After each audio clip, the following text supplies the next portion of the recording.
Mes chers élèves, bonsoir. Alors, ce soir, je vais vous présenter une leçon de grammaire qui a comme titre la phrase impérative, réalisée par l'Arbi Hamida, votre professeur, bien sûr. Alors, préalablement, il faut signaler que cette leçon est adressée aux élèves de la 6e année primaire 2020. Alors, tout d'abord, vous allez ouvrir vos manuels sur la page 138 où vous allez trouver des phrases qui sont des phrases impératives. Premièrement, je vais vous lire ces phrases. La première phrase. Empruntez le passage pour piétons quand vous traversez. La phrase B. Respectons le code de la route.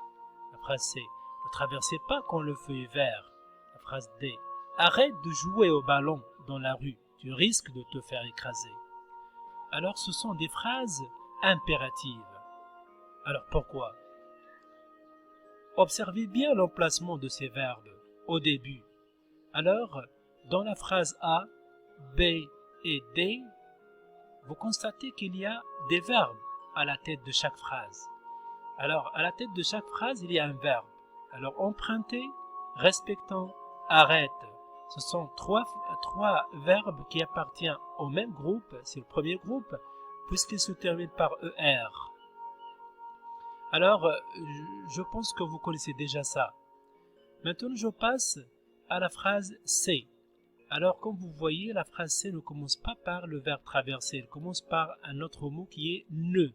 Ne plus le verbe. Alors, au début, mais. Alors, le verbe se trouve au début, mais il est précédé d'un autre mot qui est ne. Alors, traverser, c'est le même groupe, traverser le premier groupe, et se trouve entre ne pas. Alors, vous connaissez ne pas, c'est un moyen de négation. Alors, ne traversez pas. Alors, toujours quand vous trouverez ne, une phrase commençant par ne, plus un verbe à l'impératif présent, soyez sûr et certain que c'est une phrase impérative. Alors, j'avance. Maintenant, je vais vous lire la règle qui se trouve dans la rubrique Je retiens. Alors, la phrase impérative exprime un ordre ou un conseil. À la forme négative, elle exprime une interdiction. Alors, la phrase impérative, il y a al-jumla al-amira, exprime un ordre ou un conseil. Alors, amr ou nasiha, à la forme négative, elle exprime une interdiction. Al-nafi, avec ne pas, ne plus, ne guère, ne, ni, ainsi de suite, elle exprime l'interdiction, yani al-mana', al-hadr. 2. La phrase impérative est construite souvent autour d'un verbe à l'impératif.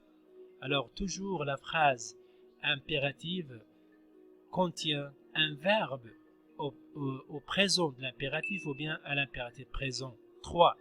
La phrase impérative se termine par un point ou un point d'exclamation. On va voir ça par après. Exemple, écoutons bien notre professeur. Alors, c'est un conseil, se termine par point. Ne parlez pas pendant le cours. Alors, il se termine par point d'exclamation. C'est une interdiction. Viens ici immédiatement. Il se termine par point d'exclamation. Elle exprime un ordre. Alors, je vais vous ajouter quelque chose. Alors, c'est une phrase. La phrase impérative, c'est une phrase utilisée pour donner un ordre, un conseil ou pour interdire quelque chose. Elle se termine par un point ou par un point d'exclamation. Elle est construite autour d'un verbe à l'impératif, donc on n'y trouve pas de sujet. Alors la phrase impérative ne commence pas par un sujet. Écoutons, ne parlez pas, viens. 3. Et il n'y a que 3 personnes possibles pour la conjugaison. Alors il faut bien retenir ça. La deuxième personne du singulier correspond à tu, c'est tu.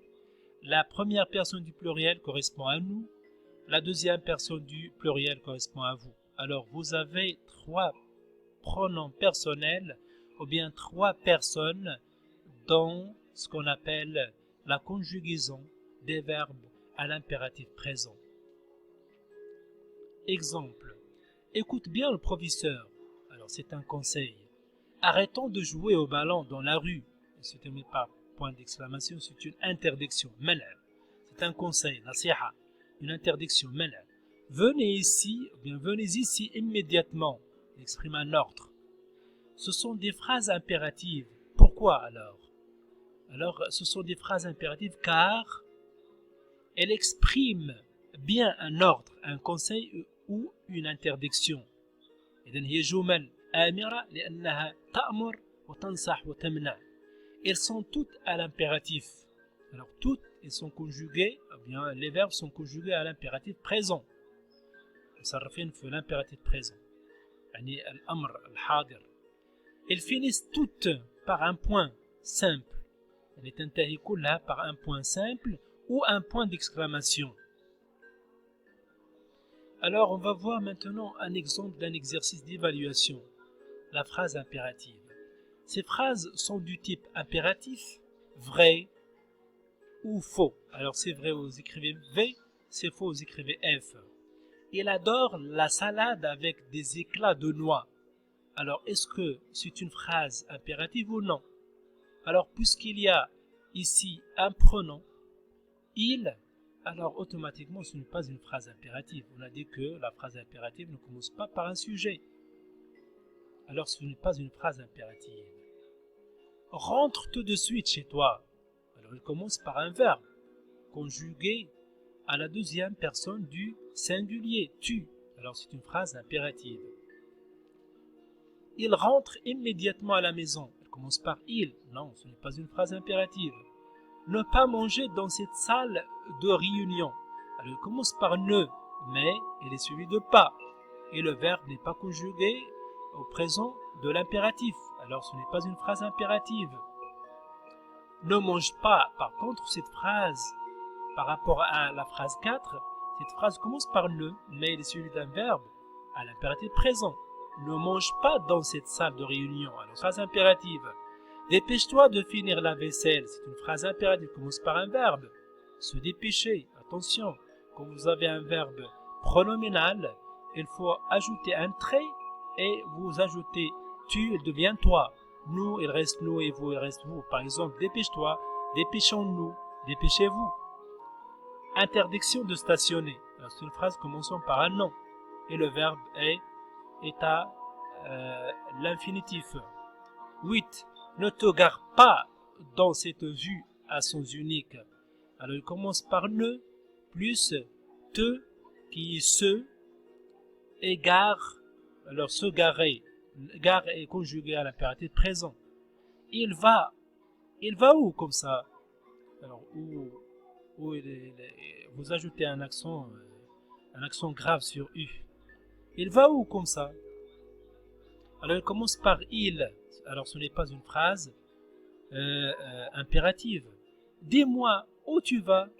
Dis-moi où tu vas. C'est une phrase impérative. Pourquoi? Parce qu'elle commence par le verbe dire à l'impératif présent. Attention, attention, 3 points d'interrogation. Une phrase injonctive s'utilise pour donner un ordre, un conseil ou pour interdire. Alors, attention, il y a ce qu'on appelle la phrase injonctive. Elle ressemble presque 79% à la phrase impérative. On va voir la différence entre les deux. Si elle est à l'impératif, c'est aussi une phrase impérative. Alors, qu'est-ce qu'une phrase injonctive? La phrase injonctive est utilisée pour exprimer un ordre, un souhait, un conseil ou une interdiction. Alors, c'est la même chose que la phrase impérative. Ce type de phrase est souvent à l'impératif, mais ce n'est pas toujours le cas. Exemple de phrase injonctive. Alors maintenant, on va voir la différence. Interdiction de manger dans cette salle. Alors, c'est une phrase injonctive. Pourquoi? Parce que le verbe est à l'infinitif. Alors, ce n'est pas une phrase impérative. Interdiction de manger dans cette salle. Je t'interdis de manger des friandises. Alors, le verbe est au présent de l'indicatif. Ce n'est pas une phrase impérative. Tu ne mangeras plus de bonbons après le dîner, au futur de l'indicatif. Ne mangez pas dans le salon, à l'impératif. Stop, phrase réduite à une interjection. Stop. Alors ici, ne mangez pas dans le salon, c'est une phrase injonctive, mais aussi c'est une phrase impérative. Qu'est-ce qu'une phrase impérative? La phrase impérative, comme on l'a déjà vu, est une phrase injonctive particulière. يعني جملة آمرة خاصة qui est conjuguée à l'impératif. Attention, elle est conjuguée à l'impératif. Les phrases impératives, c'est la même chose. Exemple, va chez le médecin. Alors, il commence par un verbe, va chez le médecin. C'est une phrase. Alors, bien, cette phrase donne un conseil. Elle est donc injonctive. Elle est aussi impérative car le verbe est à l'impératif. Alors, cette phrase est à la fois impérative et injonctive. Range ta chambre tout de suite. Cette phrase donne un ordre.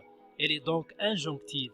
Comme son verbe est à l'impératif, elle est aussi impérative. Exercice à faire comme devoir à domicile.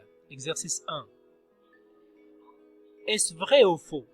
Une phrase injonctive est employée pour donner un ordre, exprimer un souhait, passer une invitation, formuler une interdiction, donner une prescription médicale, faire une demande, vrai ou faux. Une phrase injonctive finit soit avec un point simple, soit avec un point d'exclamation, vrai ou faux. Une phrase impérative est la même chose qu'une phrase injonctive, vrai ou faux. Une phrase impérative est toujours conjuguée avec un verbe au futur, vrai ou faux. Exercice 2. Entourez les phrases injonctives en rouge. Vous devez apprendre vos leçons. As-tu appuyé sur ce bouton? Quelle horreur! Faites vos exercices en silence. Tu dois ranger tes jouets quand tu as fini. Exercice 3. Transformez les phrases déclaratives en phrases injonctives. Attention, il y a plusieurs réponses possibles. Nous aidons notre grand-mère. Vous allez visiter un musée. Tu tries tes chaussettes. Le dernier exercice, exercice 4. Transformez les phrases en phrases impératives. Vous partez après tout le monde. Il faut que nous chantions ensemble. Tu fais tes devoirs à la maison. Alors, à la fin, je tiens à vous remercier pour votre écoute et j'espère que vous avez bien retenu quelque chose, que vous avez compris au moins qu'est-ce que ça veut dire la phrase impérative et j'espère aussi que vous arriviez à différencier la phrase impérative de la phrase injonctive. Alors, je souhaite que vous faisiez les exercices à la maison et on va les corriger bien dans notre groupe WhatsApp. Alors d'ici là, je vous laisse et à bientôt.